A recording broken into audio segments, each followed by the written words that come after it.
My name is Richard L. Wingate, and I have been building rockwork my entire career, and I'm here to share with you some tips and tricks. So let's go.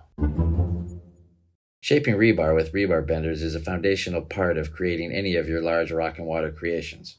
The tip is to use your rebar benders and not your hands and knees, or bending machines that can only do certain angles. Shaping rebar in situ is the fastest way, and using rebar benders is how it's done.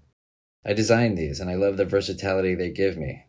The machine pegs allow a good bite on the bar, and I also keep the ends open, which lets me slide the handle over the bar to prevent rolling or swinging the bar in an unwanted direction.